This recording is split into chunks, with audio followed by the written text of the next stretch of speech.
అది నీకే డాడీ చెప్పేది. వెళ్ళి పడుకో. సంజు, నేను అసలే తిక్కలో ఉన్నాను. నువ్వు వెళ్ళి పడుకో. పవి నీ పరిస్థితుల్లో వదిలేసి నేను రాలేను సంజు.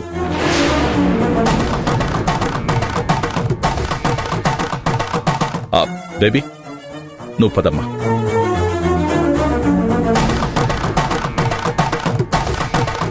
నువ్వేంటి నిలబడి గుడ్లు అప్పగించుకొని చూస్తున్నావు? పదా.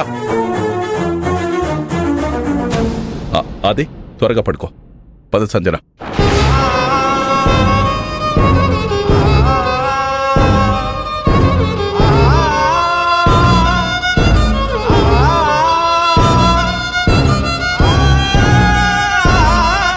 నువ్వైనా చెప్పు సీతమ్మా, పవిని సంజన ఏమన్నా అందా?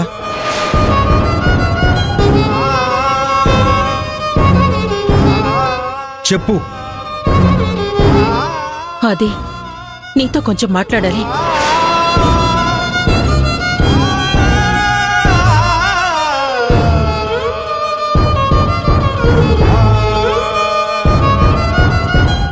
మీరు చూస్తూ ఉండండి, నేను ఇప్పుడే వస్తాను. అలాగే. పదరా.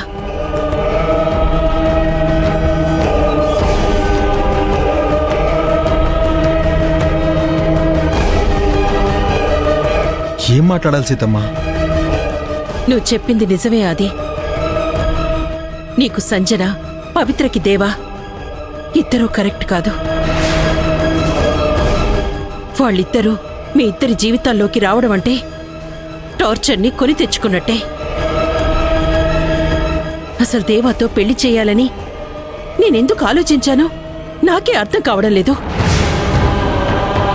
నువ్వు చెప్పినట్టు మనిషి రూపంలో ఉన్న రాక్షసుడు వాడు. వాడి ప్రవర్తనని నేను ఆనాడే చూశాను సీతమ్మా. అందుకే పవిత్రకి కరెక్ట్ కాదని చెప్పాను.